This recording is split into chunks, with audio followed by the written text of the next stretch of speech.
अगले वक्ता के रूप में आमंत्रित करता हूं युवा नेता नरेश सिंह मीणा। जोरदार ताली के साथ स्वागत, अभिनंदन।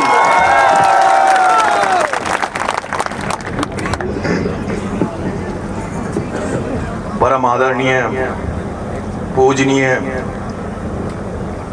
असहायों के मसीहा परम आदरणीय डॉक्टर साहब, निवाई और टोंक के सर्व समाज के प्रतिष्ठित लोग जो मंच में विराजमान हैं, सामने बैठे उम्मीदों की आशाओं से भरे हुए आज 9.5 महीने बाद यहाँ इकट्ठे हुए हैं कि ताकि डॉक्टर साहब आएंगे।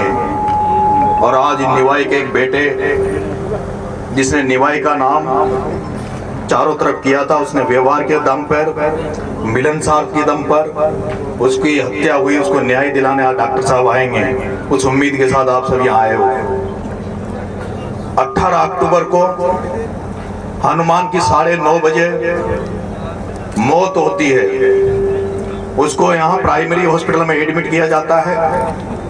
प्राइमरी हॉस्पिटल से उसको जयपुर के लिए रेफर किया जाता है और इस तरह की अफवाह बनाई जाती है कि हनुमान मीणा सरपंच की हार्ट अटैक से मौत हो गई। जब उसके परिजनों को ये बात बताई जाती है तो उसके पिताजी नानक राम जी अपने गांव से परिवारजनों के साथ जयपुर पहुंचते हैं। और जब जीवन रेखा हॉस्पिटल में वो उसके पिताजी जब जाते हैं तो जो वो हनुमान के जो लक्षण देखते हैं, उसकी जीभ को देखते हैं, उसके शरीर को देखते हैं, तो देखते ये कह देते हैं कि मेरे बेटे की हत्या अटैक से नहीं हुई, मेरे बेटे को जहर देके मारा है और उसकी हत्या की गई है, वो जहर देके की गई है।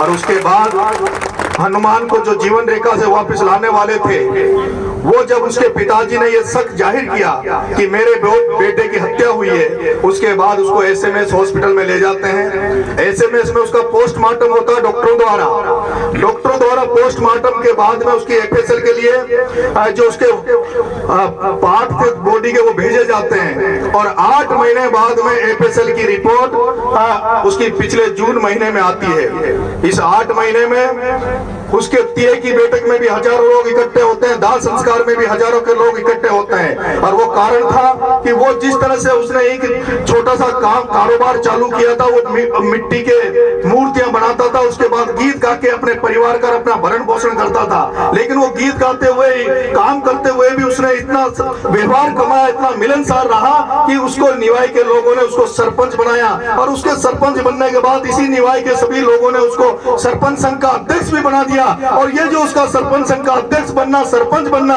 और पहली बार में उसकी जो प्रोग्रेस हो रही थी, जो गति हो रही थी, उससे लोगों ने दुखी होकर उसको हत्या का रूप दे दिया, उसको मार दिया। और केवल हनुमान को नहीं मारा, ऐसे ही कोटा में एक देवा गुजर नाम का लड़का जो आगे बढ़ रहा था, उसको मारा। उसी तरह से हनुमान की उम्र का एक लड़का जो महेंद्र सूरवार माधोपुर में आगे बढ़ रहा था, उसकी भी साथ वालों ने हत्या कर दी। और इसी तरह से एक जो बढ़ता हुआ जो आगे बढ़ रहा था, अपने समाज की सेवा करना चाहता था, निवाई की जनता की सेवा करना चाहता था, उसको भी जहर देकर इसी निवाई की धरती पर मार दिया गया।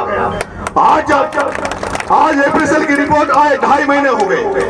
हम जैसे हमें पता लगा कि उसकी एफएसएल की रिपोर्ट आई है, बहुत सारे हजारों लोग उसको चाहने वाले इसी निवाई की धरती पर आए। सभी समाजों के लोग इकट्ठा हुए और डिप्टी साहब के बाहर रुद्र प्रकाश शर्मा, उसका नाम है, उसके पास गए। और रुद्र प्रकाश शर्मा ने यह कहा कि बिल्कुल इसका मर्डर हुआ है, 302 हुई है, हत्या हुई है और जल्दी से जल्दी हम इसका खुलासा कर देंगे।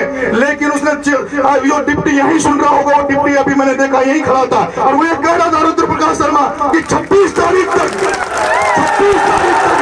हनुमान के हत्यारों को सलाखों के पीछे डाल दूंगा। 26 तारीख के पहले हनुमान की हत्या का खुलासा कर दूंगा। और हम इसी भरोसे, इसी खाकी वर्दी के भरोसे, उस डिप्टी रुद्र प्रकाश शर्मा के भरोसे हम अपने घर चले गए, सब लोग चले गए कि भाई हनुमान को 26 तारीख के पहले न्याय मिल जाएगा। लेकिन ना तो 26 तारीख के पहले न्याय मिला और आज 2.5 महीने हो गए, अब तक भी कोई न्याय नहीं मिला। उसके बाद जब 26 तारीख को न्याय नहीं मिला, तब हम लोग सब लोग इधर उधर भटकते रहे। हमने कहा कि इस निवाई का सबसे बड़ा जो जनप्रतिनिधि है, जिसको आप सबने चुना है, उसके पास आप बात करो, उससे मिलो। और उसके परिजन, उसके घर वाले, यहाँ के उसको चाहने वाले, यहाँ का विधायक प्रशांत बेरवा के घर भी गए और वो प्रशांत बेरवा जब चुपचाप रहा, प्रशांत बेरवा जब कुछ नहीं बोला, तो उसके बाद यही परिजन, यही घर वाले, जब कहीं न्याय नहीं मिला तो डॉक्टर साहब किरोड़ी लाल जी के पास गए। हम सब बड़ी उम्मीद के साथ डॉक्टर साहब के पास गए और डॉक्टर साहब ने हमें हमें भरोसा दिया, आश्वासन दिया कि मैं निवाई आ रहा हूँ, मैं एसपी से मिलूंगा और हनुमान को न्याय दिलाकर हम जग लेंगे।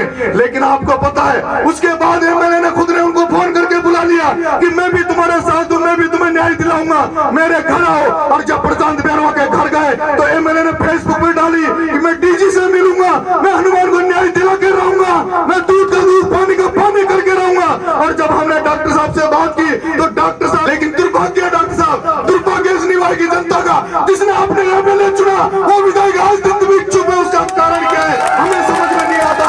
वो विधायक चुपचाप क्यों बैठा है, वो घर में चुपक के क्यों बैठा है। हमने आज भी इसी कार्यक्रम में भी सारे लोगों ने तय किया था कि सब जनप्रतिनिधियों को बुलाना, सब पार्टी के लोगों को बुलाना, सब धर्मों के लोगों को बुलाना, सब जातियों के लोगों को बुलाना और वहाँ के जो सबसे बड़ा जो प्रतिनिधि है उस एमएलए उसको भी बुलाना। और मुझे विश्वास है और मुरली जी ने सबने उस एमएलए को भी फोन किया, फिर वो एमएलए आज इस निवाई की धरती पर ये सारे लोग बैठे तो आज एमएलए क्यों नहीं आया। कहीं न कहीं दाल में काला है,